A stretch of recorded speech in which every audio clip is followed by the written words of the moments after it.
dia sadar, dia tahu. Karena dia mindful.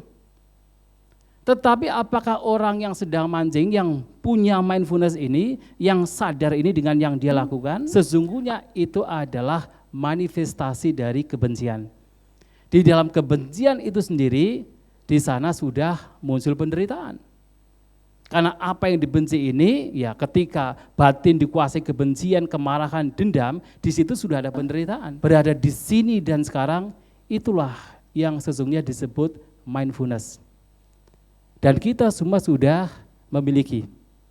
Dan mindfulness ini harus kita hadirkan semaksimal mungkin setiap saat, setiap waktu. Ya, Ibu Bapak, kita sudah sampai di ujung ya, sampai di narasumber yang terakhir. Kita akan mendengar sesi refleksi yang disampaikan oleh Bante Santacito, yang hari ini akan bahas topik adalah merangkum dari semua kegiatan kita, narasumber yang lain, itu adalah kebijaksanaan dalam meditasi. Tapi saya perkenalkan dulu profilnya Bante Santacito. Bante Santacito ini adalah ditabiskan sebagai samanera pada 27 November tahun 2000 di Dhammadippa Arama di Batu, kemudian melanjutkan kebikuannya atau ditabiskan sebagai seorang biku Upasampada di tahun 11 Januari 2015. Jadi menjalani kehidupan samanera selama 15 tahun di tempat yang sama. Dalam perjalanan pendidikannya, beliau meraih gelar PhD di Sri Lanka di Universitas Kelaniya pada tahun 2013. Hingga saat ini Bante Santacito mengabdikan diri dalam pengembangan Dhamma dan pendidikan Buddhis sebagai Ketua Sekolah Tinggi Agama Buddha STAB Kertarajasa Batu di Jawa Timur. Beri tepuk tangan untuk Bante Santacito.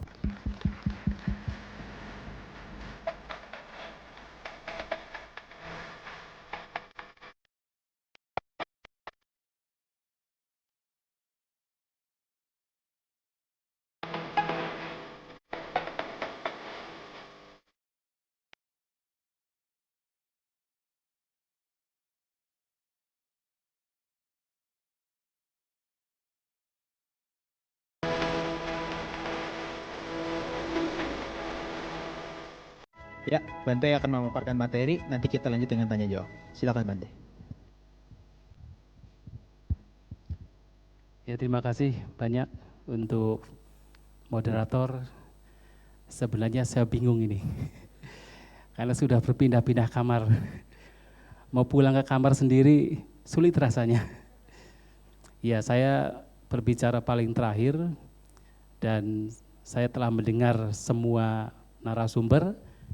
Semuanya sangat luar biasa, memberikan insight yang begitu sangat berguna untuk kita. Dan sampai saya pribadi sebenarnya lupa dengan topik saya. Kalau tadi tidak diingatkan, ternyata tentang kebijaksanaan. Dan tadi saya cukup bahagia, terutama ketika tadi ada 20 pertanyaan. Ternyata saya sampaikan ketika dikatakan mana yang paling banyak, B, S atau T. Ternyata saya yang paling banyak kok T ya. Yang lainnya sampai T-nya kosong. Apakah saya salah ya? Ternyata itu pikiran yang paling luas.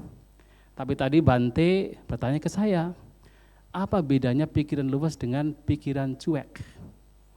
Kenapa? Karena mungkin seseorang bisa menjawab T semua, tetapi karena cuek. Nah, disitulah dibutuhkan tentang kebijaksanaan, bahwa untuk bisa menjadi atau memperoleh pikiran yang luas, itu harus ada kebijaksanaan. Bukan karena apatis, bukan karena masa bodoh, bukan karena cuek, tetapi karena ada kebijaksanaan. Untuk masuk ke dalam, kalau tadi Bung Riza ya, mengatakan titik tengah, atau tadi juga dari terutama dari Pak Aji yang mengatakan harus kembali kepada hakikat diri, atau kemudian tadi juga disampaikan terutama oleh Dr. Yudi yang mengatakan tentang beyond self, itu adalah harus memiliki kebijaksanaan, artinya tidak serampangan, tidak hanya sekedar misalnya yang terpenting kita sadar, terpenting kita mindfulness. Yang paling penting juga selain ada sadar, selain ada mindfulness, juga harus ada kebijaksanaan. Itu yang paling penting. Ini yang ingin saya bahas.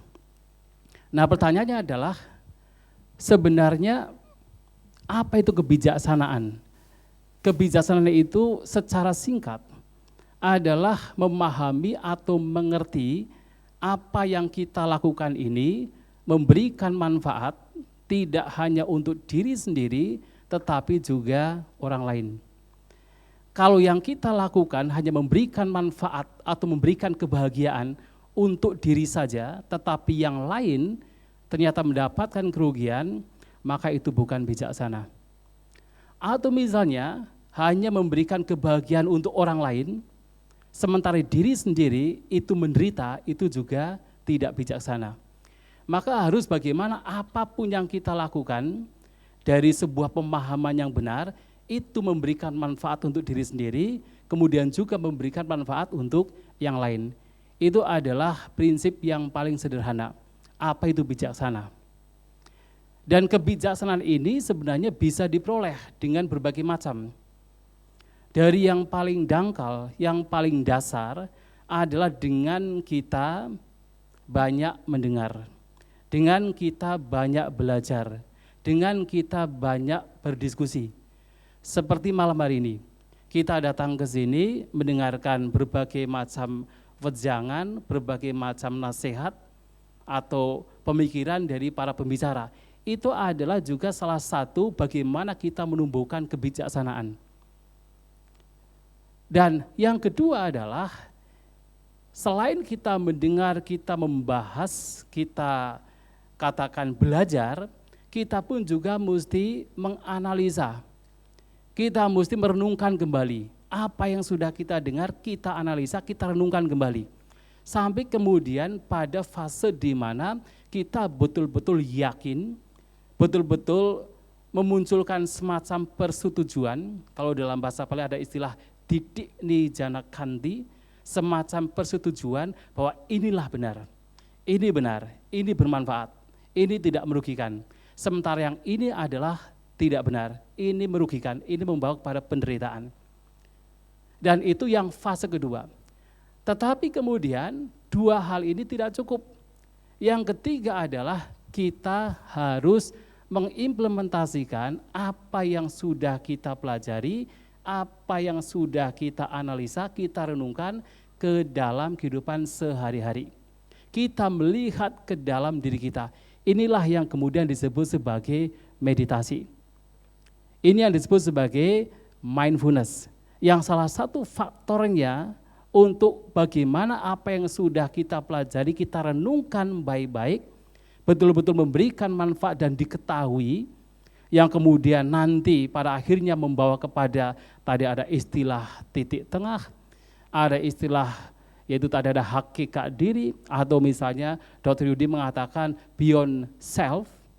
Itu semua dipahami, dimengerti dan masuk ke dalam pengalaman melalui meditasi.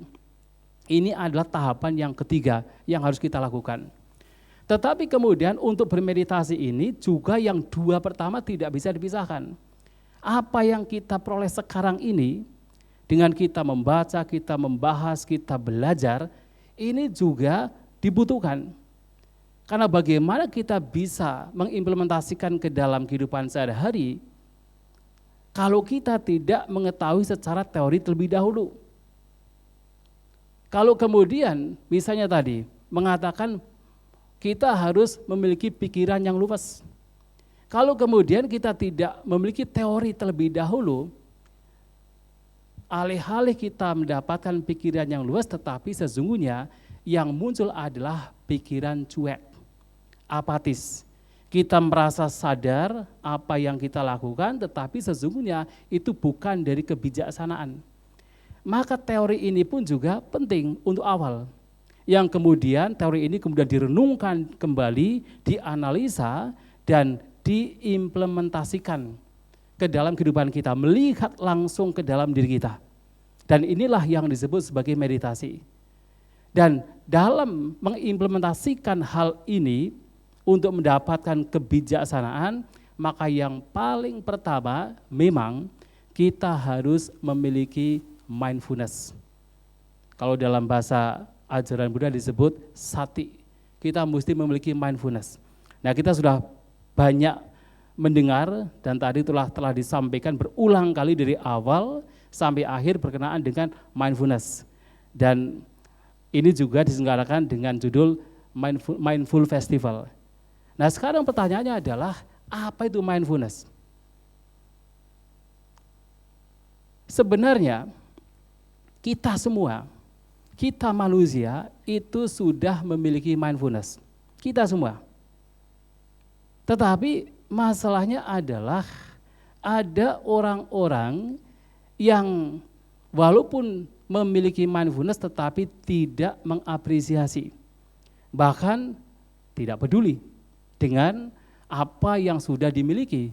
Tetapi ada sedikit orang yang kemudian mengetahui manfaat dari mindfulness, kemudian berusaha untuk dihadirkan. Ini bedanya.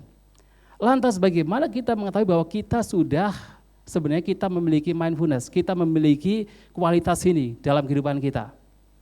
Biasanya saya memberikan sebuah perumpamaan yang simpel sederhana, agar kita tahu bahwa kita sudah memiliki mindfulness.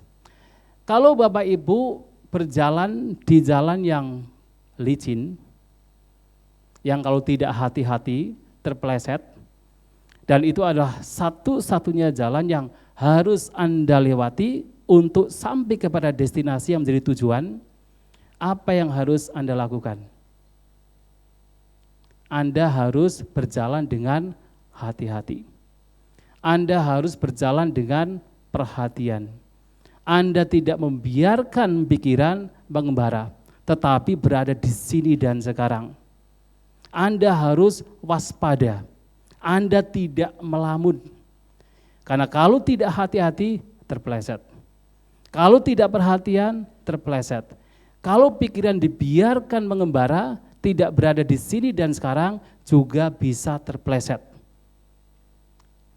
Dalam kondisi demikian, dalam kondisi hati-hati, perhatian, waspada, berada di sini dan sekarang, itulah yang sesungguhnya disebut mindfulness. Dan kita semua sudah memiliki. Dan mindfulness ini harus kita hadirkan semaksimal mungkin setiap saat, setiap waktu. Mengapa? Karena seperti tadi disampaikan oleh Bapak Riza, biasanya orang mau sembahyang atau orang mau sholat itu ketika sedang menderita. Betul ya? Tapi ketika tidak menderita, tidak mau sholat. Itu yang terjadi. Kebanyakan seseorang mindful itu ketika dalam kondisi bahaya. Tapi ketika dalam kondisi atau berada dalam zona yang nyaman, menjadi lengah, menjadi teledor, tidak mindful. Itulah kenapa terkadang banyak kecelakaan terjadi ketika mobil melaju di malam hari. Kenapa? Karena merasa aman, tidak ada traffic. Tidak ada banyak mobil, seakan-akan semuanya aman, tidak ada bahaya.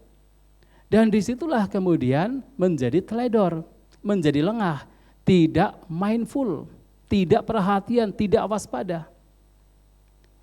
Tetapi ketika banyak mobil justru selamat, tidak kecelakaan, karena di situ ada mindfulness.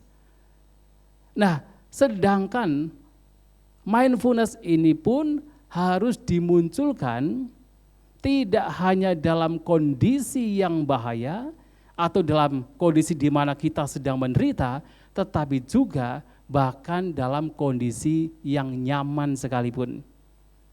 Karena sesungguhnya kalau kita dalam konteks ajaran Buddha, tujuan kita mengembangkan batin, tujuan kita mengembangkan mindfulness adalah untuk pada akhirnya melenyapkan sebab mengapa kita menderita. Dan sebabnya apa?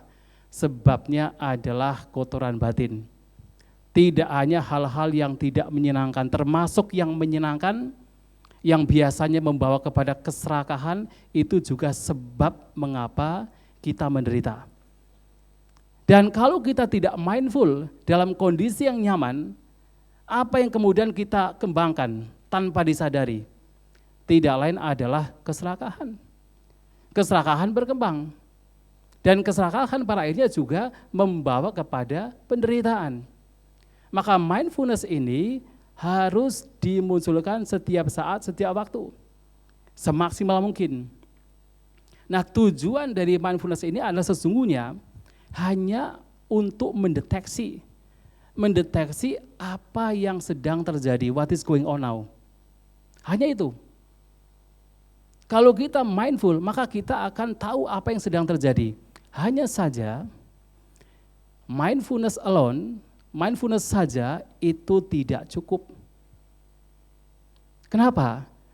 Bahkan orang berbuat jahat itu juga bisa mindful. Bisa mindful. Tidak hanya orang berbuat baik, orang berbuat jahat pun juga bisa mindful. Mohon maaf, bahkan binatang sekalipun itu bisa mindful. Pernah melihat kan ada seekor kucing mengendap-endap mau menangkap mangsanya. Dia berjalan dengan pelan-pelan, tidak bersuara, fokus dengan mangsanya. Apakah dia melakukan demikian dengan mindfulness? Pasti. Dengan mindful, dengan perhatian, waspada. Karena kalau tidak waspada, jalannya akan serampangan, akan bersuara. Kalau tidak waspada, mata berkedip. Yang kemudian mangsanya sudah pergi, dia tidak tahu. Tetapi apakah kucing yang demikian yang mindful terhadap apa yang sedang dilakukan? Apakah dia dikatakan sedang bermeditasi? Tidak kan? Dia tidak sedang bermeditasi. Kenapa? Karena dia tidak punya kebijaksanaan. Dia tidak punya pemahaman mana yang baik, mana yang tidak baik. Mana yang bermanfaat, mana yang tidak bermanfaat. Dia tidak punya kebijaksanaan. Atau misalnya, mohon maaf, seseorang misalnya sedang memancing ikan. Ketika dia memancing ikan, apakah memungkinkan orang demikian betul-betul mindful dengan apa yang dia lakukan? Oh, bisa sangat mindful. Bahkan ketika, ya karena terlalu mindfulnya, bahkan ketika senarnya itu bergerak karena dimakan oleh ikan, dia sadar, dia tahu. Karena dia mindful. Tetapi apakah orang yang sedang mancing, yang punya mindfulness ini, yang sadar ini dengan yang dia lakukan, apakah dia sedang bermeditasi? Tidak. Kenapa? Karena tidak ada kebijaksanaan. Tidak ada kebijaksanaan. Maka dia tidak sedang bermeditasi. Maka yang kedua ini selain mindfulness, yang punya fungsi untuk mendeteksi, noticing apa yang sedang terjadi, yang kedua ini kebijaksanaan juga mesti ada. Dan kebijaksanaan yang awal, yang paling awal yang mesti ada adalah dengan kita belajar. Seperti kita berdiskusi sekarang, membahas sekarang, kita belajar sekarang, kita mendengar sekarang. Kita mampu membedakan ini baik, ini tidak baik, ini bermanfaat, ini merugikan. Sehingga nanti ketika kita memunculkan mindfulness dan di situ kita noticing apa yang sedang terjadi, kita bisa memastikan bahwa apa yang sedang terjadi bermanfaat atau tidak bermanfaat, merugikan atau memberikan kedamaian. Dan kebijaksanaan ini penting untuk juga dimiliki. Maka ada mindfulness, ada kebijaksanaan. Nah, tetapi kemudian dua ini pun juga sebenarnya belum cukup. Harus ada yang ketiga. Yang ketiga tidak lain adalah kita harus memiliki right effort atau daya upaya yang benar. Yang dimaksud di sini adalah mungkin orang mindful melakukan apa yang dilakukan dengan mindful, dengan perhatian. Mungkin orang pun juga tahu apa yang dilakukan ini bermanfaat atau tidak bermanfaat. Tetapi kemudian ketika dia mungkin mindful dan tahu ini tidak bermanfaat, kalau dia tidak punya right effort, tidak punya daya upaya untuk melenyapkan yang tidak bermanfaat, maka yang tidak bermanfaat ini juga akan terus berkembang. Tidak bisa sedikit demi sedikit menjadi lenyap. Atau dia mungkin tahu ini bermanfaat, tetapi kalau tidak ada right effort, maka yang bermanfaat ini pun juga tidak berkembang. Maka 3 ini harus dimunculkan. Yang kemudian kalau 3 ini dimunculkan, ada mindfulness, ada wisdom, ada right effort, itu bersama-sama dihadirkan dalam setiap aktivitas yang kita lakukan dalam upaya untuk menjaga batin, maka itulah nanti pada akhirnya membawa kepada kondisi seimbang. Membawa kepada kondisi di mana batin betul-betul seimbang, batin betul-betul damai, batin tidak berpihak. Yang seringkali para guru meditasi menggunakan istilah bare attention atau passive awareness, kesadaran pasif.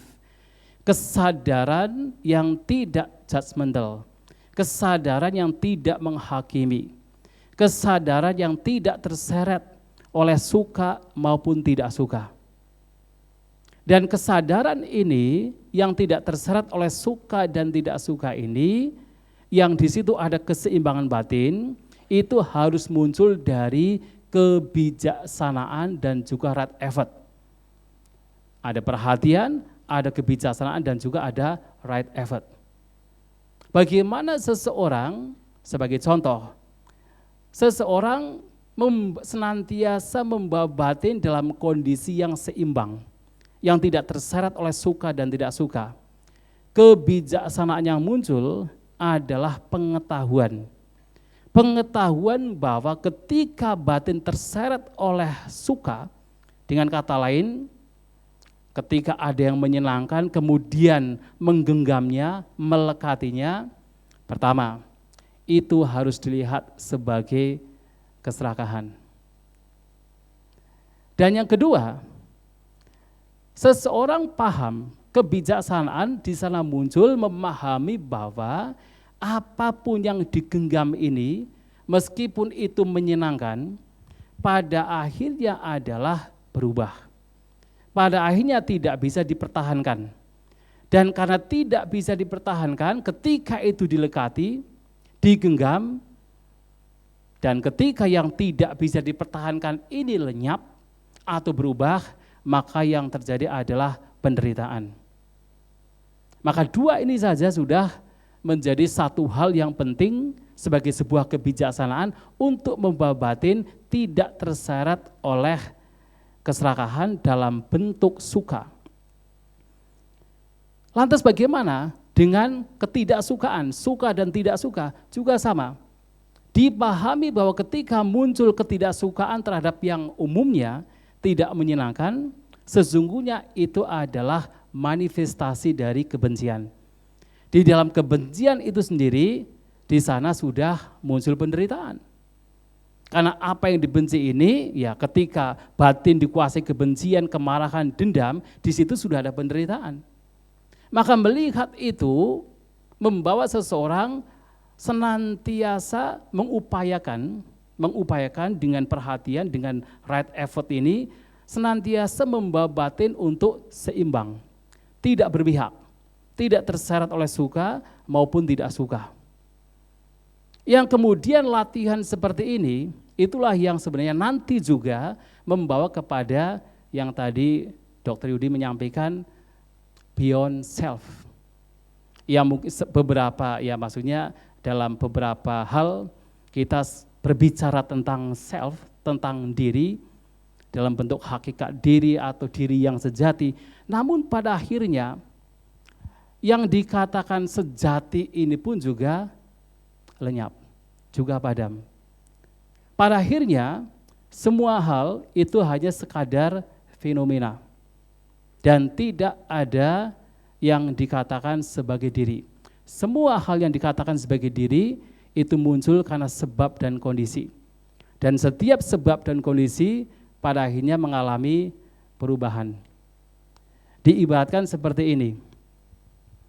Kalau kita melihat ada lampu minyak, kita tahu bahwa minyak dari lampu minyak itu berubah atau berkurang. Sumbunya juga berubah. Dan apinya, api yang menyala itu juga berubah. Betul ya? Lantas bagaimana kita bisa mengatakan bahwa sinar yang muncul dari api ini itu tetap kekal? Tidak berubah? Tidak. Karena sebab-sebabnya itu berubah, sesungguhnya yang dikatakan tidak berubah pun juga pada akhirnya sesungguhnya adalah fenomena yang mengalami perubahan. Itulah kemudian dalam Buddhis ada latihan. Latihan untuk memunculkan persepsi non-self atau disebut anatasanya. Tentu latihan ini muncul dari sebuah kebijaksanaan. Salah satunya adalah melihat bahwa segala sesuatu yang disebut sebagai batin dan jasmani sifatnya adalah tidak kekal. Kalau dalam Buddhis ada istilah bahwa kita manusia ini sebenarnya tidak lepas dari yang disebut 5 gugusan atau pancaskanda. Tidak bisa. Kita tersusun dari apa? Jasmani kita. Yang seringkali yang paling dasar kita menganggap bahwa jasmani ini adalah aku, adalah diri. Yang tadi juga ada perumpamannya kalau dipotong, dikasih lain gitu, kemudian mana dianggap sebagai diri. Tapi bagaimana dikatakan bahwa jasmani adalah diri? Ketika setiap selnya itu mengalami perubahan, setiap detiknya mengalami perubahan. Dan pada akhirnya nanti juga mengalami kematian, berubah. Yang kedua adalah perasaan. Apa yang kita alami? Terkadang menyenangkan, tidak menyenangkan, terkadang netral. Bagaimana itu dikatakan sebagai misalnya aku merasakan, sedangkan perasaan ini juga mengalami perubahan. Kemudian yang ketiga adalah persepsi. Dan persepsi ini juga mengalami perubahan. Apa itu persepsi? Apapun yang kita kenali, gambaran batin sebagai salah satu contohnya. Kita merem, kita menjamkan mata, kemudian kita melihat gambar tentang gedung ini, gambaran batin atau mental images itu adalah persepsi dan itu berubah-ubah. Kemudian yang keempat adalah disebut sangkara. Yang tadi juga disebutkan itu pikiran. Berbagai macam bentuk pikiran. Yang tadi juga jelas dikatakan ada berbagai kamar begitu kan, ada berbagai macam, ada kesedihan, ada happy, ada kemarahan, termasuk ada kebijaksanaan. Itu semua adalah bentukan-bentukan pikiran yang itu juga berubah-ubah. Nah yang kadang-kadang tricky adalah yang kelima, adalah batin yang mengetahui. Yang itu disebut sebagai vinyana, yang seringkali ya dalam bahasa Inggris sering diterjemahkan sebagai consciousness, yang kemudian dalam bahasa Indonesia disebut sebagai kesadaran. Tetapi sebenarnya vinyana adalah batin yang mengetahui. Karena definisinya adalah vijanati idang wucati winyanang, it knows. Karena mengetahui berbagai macam bentuk pikiran seperti layar yang melihat yang layar di belakang gambar-gambar itu adalah batin yang mengetahui. Dan ternyata batin yang mengetahui ini pun juga sesungguhnya terus mengalami perubahan. Seperti tadi ada sinar lampu yang itu juga muncul dari berbagai macam sebab dan kondisi. Kalau sebab dan kondisinya itu berubah, maka sinarnya juga berubah. Dan ternyata batin yang mengetahui ini pun juga berubah-ubah. Yang kadang-kadang memang sangat tricky bahwa itu seperti sesuatu yang kekal. Seperti sesuatu yang permanen, tidak pernah berubah, tapi itu pun juga mengalami perubahan. Dan ini semua akan dapat dilihat dengan jelas dengan bermeditasi, dengan memiliki mindfulness, wisdom, dan juga right effort. Pada akhirnya mengarah ke sana, yaitu untuk melihat segala sesuatu adalah tidak kekal, batin dan jasmani tidak kekal, 5 gugusan tidak kekal kalau kita ure, dan yang menjadi penting lagi adalah melihat itu tidak kekal, kesemuanya tidak kekal, yang pada akhirnya tidak ada yang disebut sebagai self yang sejati, dan ini hendaknya membawa kepada kondisi batin yang tidak melekat. Kondisi batin yang betul-betul terbebas dari genggaman, terbebas dari kemelekatan. Dan itulah sebenarnya yang disebut sebagai pencerahan. Dan mindfulness pada akhirnya bertujuan untuk membawa batin ke sana. Bahkan ya tadi disampaikan sedikit oleh Dr. Yudi sebagai beyond self. Artinya justru sudah melampaui apa yang selama ini kita kenal sebagai self. Tetapi tentu kita masih menggunakan yaitu self dalam kehidupan sehari-hari. Tapi di balik itu ketika kita melanjutkan pengembangan batin kita, pada akhirnya akan membawa kepada yang disebut sebagai beyond self. Saya kira ini, terima kasih. Waktu juga sudah selesai. Semoga bisa dipahami. Ya, terima kasih. Ya, beri tepuk tangan buat Bante sekali lagi. Ya, Bante.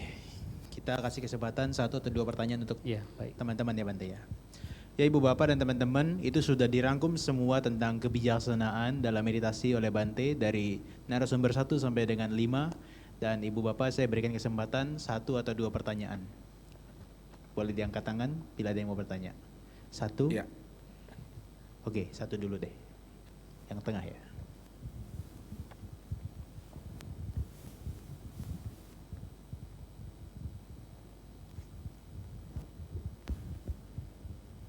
Ya, selamat malam. Saya Ferry, izin bertanya Bante. Jadi pertama kali saya ketemu Bante kebetulan di 2020, waktu itu ikut meditasi di Padepokan Arama Malang dengan Bro Johan juga waktu itu yang mendampingi. Dari situ saya belajar meditasi hingga hari ini, ya meskipun on and off, tapi bersyukur boleh mengenal meditasi Bante. Yang ingin saya tanyakan terkait dengan sesi hari ini, itu kadang-kadang saya merasa bingung bagaimana masuk ke kedalaman kebijaksanaan melalui meditasi. Karena yang dibahaskan, ya semua dengan meditasi seakan-akan apapun masalah itu bisa terselesaikan. Namun secara prakteknya itu seperti apa ya Bante? Karena yang saya pahamin, yang saya jalankan itu 2 hal. Yang pertama dengan bermeditasi, itu saya mengambil suatu outcome-nya yaitu mindful, muncul ketenangan. Nah dari ketenangan ini yang kemudian saya pakai tools untuk saya melakukan discernment hal-hal yang saya alamin, baik buruk, benar, salah, dari belajar teori segala macam untuk memunculkan kebijaksanaan. Jadi meditasi hanya sebagai sarana awal memunculkan ketenangan, dengan kejernihan saya melihat berbagai macam hal. Atau yang kedua, dalam bermeditasi pun, misalkan dalam 1 jam gitu ya, itu saya melakukan self-talk atau introspeksi dengan diri saya. Jadi saya seperti membayangkan, oke, hari ini ada kasus seperti ini, kenapa saya marah, kenapa kok harus marah, ini muncul dari mana. Nah saya pikir itu tadinya meditasi dalam kebijaksanaan seperti itu. Atau baiknya meditasi ya benar-benar hanya diam, amati nafas, baru nanti outcome-nya yang tadi saya mention itu Bante. Atau mungkin ada hal yang lain yang baiknya seperti apa hingga memunculkan kebijaksanaan tadi itu dalam hanya bernafas gitu. Terima kasih Bante. Ya. Itulah kenapa tadi saya menyampaikan bahwa kebijaksanaan juga mesti dimunculkan dari awal melalui teori. Kita sudah belajar terlebih dahulu tentang mana yang baik, mana yang tidak baik. Sebagai contoh misalnya begini, kalau kita belajar meditasi, maka kita juga akan biasanya akan diberitahu ada 5 perintah batin yang harus kita hadapi dalam bermeditasi. Yaitu apa? Keinginan-keinginan untuk menikmati kesenangan indera. Walaupun secara umum itu adalah sesuatu yang wajar di masyarakat, tetapi dalam meditasi itu menjadi perintah. Kemudian ada vyapada atau kebencian, ada kemalasan, ada pikiran-pikiran yang gelisah, dan juga ada keraguan-raguan. Kita sudah diberitahu bahwa ada 5 perintah batin ini yang pasti akan muncul dan harus kita hadapi. Nah, apa yang sudah diberitahu ini kemudian nanti ketika kita bermeditasi pasti muncul.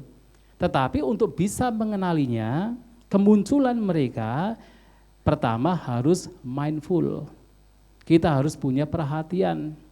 Ketika kita mindful, yang salah satu caranya supaya ada jangkarnya dari pembicaraan dari Bu Marisa ya. Yang pertama itu bahwa jangkarnya misalnya adalah nafas, maka ketika kita mindful terhadap nafas, kita ada perhatian terhadap nafas, begitu nanti ada perintah batin yang muncul, kita tahu. Oh ternyata pikiran sudah mengembara. Apakah mengembara disebabkan karena keinginan, atau mengembara disebabkan karena mungkin kebencian atau kemarahan, atau mengembara karena rasa ngantuk yang muncul menjadi melamun atau kegelisahan. Karena kita mindful maka kita tahu bahwa rintangan batin itu muncul. Nah, pengetahuan seperti ini sesungguhnya adalah kebijaksanaan. Kebijaksanaan yang muncul bukan teori lagi, tetapi muncul dari melihat langsung melalui meditasi. Yang kemudian harus ada right effort. Upayanya adalah cobalah kembali pada nafas. Upayanya, karena kita tahu juga ada kebijaksanaan. Kebijaksanaan yang awalnya itu dimengerti bahwa kalau kamu kembali kepada nafas, maka rintangan-rintangan batin ini akan semakin melemah. Ketenangan akan muncul, kedamaian akan muncul, keseimbangan batin akan muncul. Maka kemudian ada effort untuk kembali pada nafas, itu right effort. Dan ketika kemudian kembali pada nafas, secara pengalaman langsung juga walaupun tidak dipikir-pikir, seseorang akan tahu, akan merasakan ada ketenangan, ada keseimbangan batin, ada kedamaian. Pengetahuan seperti ini juga adalah kebijaksanaan. Jadi kebijaksanaan yang itu muncul dari pengalaman langsung. Itu yang dimaksud. Ini adalah yang pertama. Yang kedua adalah memang ada kalanya perenungan itu dibutuhkan. Utamanya adalah ketika kita misalnya sedang dalam kondisi seperti katakan bored gitu ya, kita malas atau tidak ada keinginan untuk bermeditasi, kadang-kadang kita mesti memunculkan kebijaksanaan, memunculkan perenungan yang itu berupa kebijaksanaan untuk men-trigger, untuk memicu agar semangat untuk bermeditasi itu muncul. Tetapi nanti ketika perenungan-perenungan demikian sudah berubah menjadi kegelisahan, itu pun juga mesti di stop. Maka kita tahu apa yang mesti kita lakukan, kapan kita memunculkan perenungan, kapan kita harus berhenti dari perenungan. Dan mengetahui demikian juga kebijaksanaan yang juga harus, dan itu akan dimiliki seiring dengan katakan perjalanan kita bermeditasi. Jadi demikian, semoga bisa dipahami ya.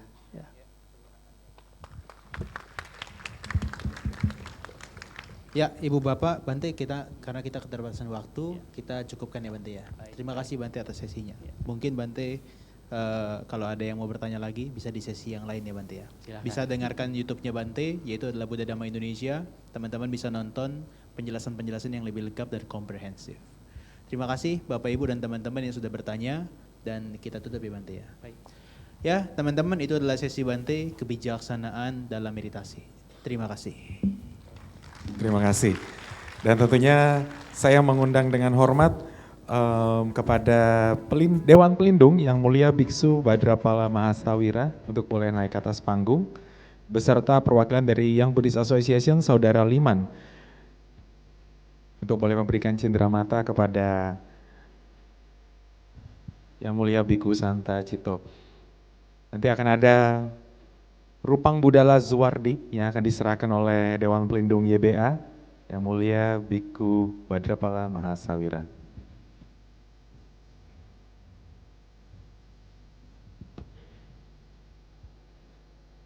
Juga kita mengundang perkenan dari Ketua Dewan Pembina Saudara Billy Juswanto untuk memberikan apresiasi kepada moderator kita pada sesi hari ini, didampingi oleh Saudari Talia, perwakilan dari Young Buddhist Association of Indonesia.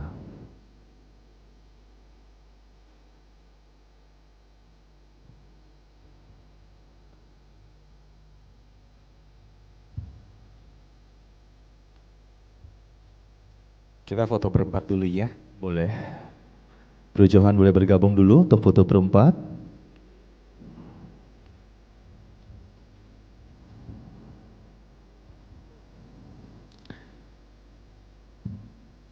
Jadi acara kita belum berakhir Bapak Ibu sekalian, mohon kerjasamanya.